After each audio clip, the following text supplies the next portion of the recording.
राजा के बच्चा जो है राजा होता है। ठीक हम लोग जो परमात्मा के बच्चा हैं तो हम लोग को भी परमात्मा के समान होना चाहिए। चाहे आप लोग इस बात पे विचार करो चाहे नहीं विचार करो, क्यों चाहिए? तो सदगुरु कबीर साहब एक चौपाई में समझाते हैं। उनका कथन ये है कि रमही से रमहू जे सबरंग देखाई, कौन रंग है जीव के ताको करो विवेक। दाता दयालु परमात्मा सदगुरु कबीर साहब ने कहा रमही से रम उपजे सबरंग देखा जी, कौन रंग है जीव के ताके करो विवेक। हे मनुष्य, हे मेरे अंशवंश, हे मेरे बच्चे, ध्यान से विचार करो तू कौन हो, तुझको क्या करना चाहिए, तू किस लिए आए हो। अपने आप पर विचार करो। तू ईश्वर के अंश हो, तू परमात्मा के बच्चा हो, तू ऐसे तैसे जीव नहीं हो। अब सवाल उत्पत्ति होती है कि रमही से रंग उपजे। भैंस के द्वारा भैंस पैदा होता है, हाथी घोड़ा के द्वारा हाथी घोड़ा पैदा होता है, कीट पतंग के जरिए कीट पतंग पैदा होता है। सारे सृष्टि में आप देखेंगे तो रंग ही से ही रंग उपजता है। कोई चिमटा चिमटी के कोख में हाथी नहीं पैदा हो जाएगी, कोई हाथी के पेट में चिमटा चिमटी नहीं पैदा हो जाएगा।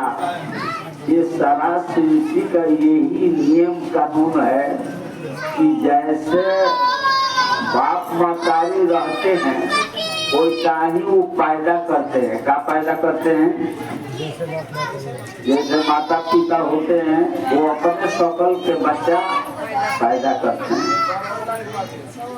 तो इससे साबित होता है दोहा चौपाई के द्वारा ये ईश्वर अंश जीव अविनाशी चेतन सहज अपराध अविनाशी जीव जो है अविनाशी है। अब ये सब कैसे पता चलेगा कि चेत के ज्ञान को अमल करने से ही सब पता चलेगा। हम लोग वाचक गण पढ़ लेते हैं, सुन लेते हैं, लेकिन उसको सार यथार्थ हम लोग के दिमाग में नहीं आता है। तो ये अपना के तुच्छ बन गया है, अनाथ बन गया है, कोई प्रकार का अपने को नहीं मानता है। क्यों? खराब कर्म करते करते करते करते ही अपना मति बुद्धि को गोबर में घोल दिया है। इसलिए वो ज्ञान जो है इनके मस्ती में नहीं आ रहा है। तो हो सकता है जब हम रमही से रंग पैदा होते हैं तो जब हम ईश्वर परमात्मा के बच्चा है तो हम लोगों का भी जैसा ही ईश्वर है। साबित करता है ये ज्ञान कि हम लोग ईश्वर के अंश बच्चे हैं। तो ये भी साबित करता है कि हम लोग जैसे ईश्वर है और वही ईश्वर हम लोगों को पैदा किया है और हम लोग सभी सृष्टि के बाल बच्चे ईश्वर परमात्मा के हैं। तो आप लोग विचार करो, राजा के बेटा जब राजा होता है माने जैसे जाति पर देखिएगा तो जैसे जाति है वैसा ही उसका रहता है। ठीक उसी प्रकार ये सृष्टि जैसा है वैसा ही है और वैसा ही होते आया है। फिर वैसा ही होते रहेगा, इसमें कोई दो राय नहीं है। तो हम लोगों को तो गर्व करना चाहिए कि हम लोग परमात्मा के बच्चे हैं। हम लोग को अपने को गर्व करना चाहिए, गर्व महसूस करना चाहिए कि हम लोग परमात्मा के बच्चे हैं, हम लोग ऐसे तैसे के बच्चे नहीं हैं। अब रही सवाल कि कुछ कर्म करते करते जो है इसके मती मारा गया है, वो समाज बंद हो गया है, इसलिए ये अपने आप से कुछ नहीं समझता है, अपने आप से पूरा तुच्छ समझता है। इतना तक समझता है कि हमसे बड़ा गोबर है, गोबर का है, समझ जब गया है कि हमसे बड़ा गोबर है, गोबर। देखिए विचार कीजिए,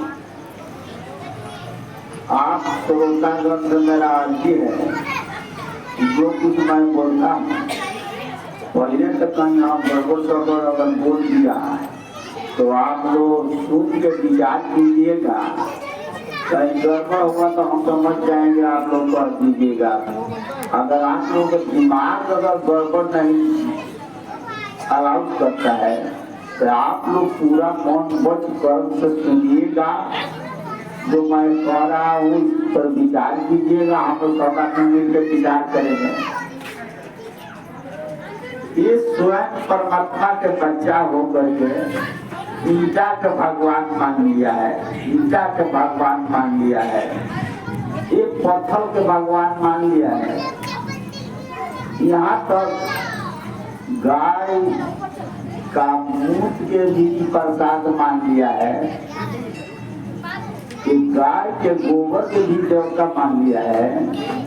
ये सृष्टि में इतना भ्रांति है, हम लोग 5 तत्व के बने हुए हैं और 4 तत्व के हम लोग देवता मान बैठे हैं, 3 तत्व के देवता मान बैठे हैं, 2 तत्व के अस्थावर पौधा होता है उसको भी हम लोग देवता माने।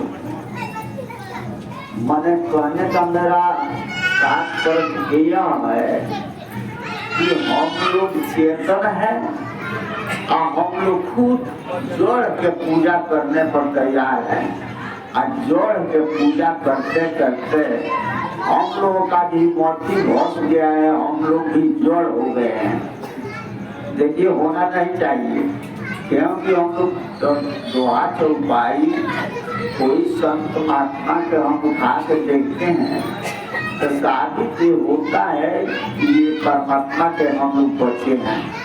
पूरा दोहा चौपाई जो है, कोई संत जो है उसे मंदिर तक पहुंचने वाले संत लोग एक ही शब्द बताता है कि तू यहाँ तक गोसानी तुलसीदास जी महाराज कहती है कि सिया राम मैं सब जग जाने। क्या कहते हैं? उनका कथन ये है कि जितना नर नारी धरती पर दिखाई पड़ रहा है, यही सब नर नारी सीताराम है। सीता कहिए आप लोग औरत के स्वरूप, राम कहिए पुरुष के स्वरूप। यही दोनों ये संसार में सीताराम सभी लोग हम लोग हैं। और फिर कहते हैं कि सीता राम मैं सब जग जानू और करहूं प्रणाम जोरे जो पारू। दुख कहते हैं दोनों के, पारू कहते हैं दोनों हाथ को, ये नाम हाथ का पारू है। और योग कहते हैं दुख के, और ये दोनों हाथ मैंने सभी के आगे विनती करता हूँ, प्रार्थना करता हूँ कि हमने यही देखता हूँ कि ये सब लोग यही लोग सीताराम है। और कहीं से दूसरा सीताराम आने वाले और जाने वाले नहीं हैं। हम लोग अपना शाखा को जोगाते हैं, तो कुछ तपस्या के बल होता है, तो हम लोग किसी को कोई देते हैं जा तू ऐसे हो जा, तो वो हो जाता है। गलत ठीक कर दिया तो वो भी ऊपर जाएगा, और अच्छा बात कहा तो अच्छा भी उसका फल प्राप्त हो जाएगा। इसके बाद दूसरा जगह से कोई राम और सीता आके कुछ नहीं आप लोगों को कह सकेंगे। शायद दूसरा जगह ये नहीं है, जो है आप लोग है, तो आप लोगों को रहते हुए आप लोगों के मोती मारा गया है। आप लोगों के जिस आँख से देखना है सीताराम को, उस आँख से आप लोग नहीं देखते हो। आप लोग कर्म के हाथ से नापना नापते हो और किसी को सीताराम नहीं जानते मानते हो। लेकिन ऐसा करने से कहियो इसके कोनो इसको बनने वाला नहीं है। जब तक नहीं बनेगा कि इसके आँख के ऊपर का पर्दा नहीं हटेगा, आत्म ज्ञान इसको नहीं होगा, गुरु ज्ञान नहीं होगा, संत के बारी पर ख्याल हम नहीं करेंगे, तो तक ये सब कहानी या ये सब हम सबका कभी छूटने वाला नहीं है। नहीं है।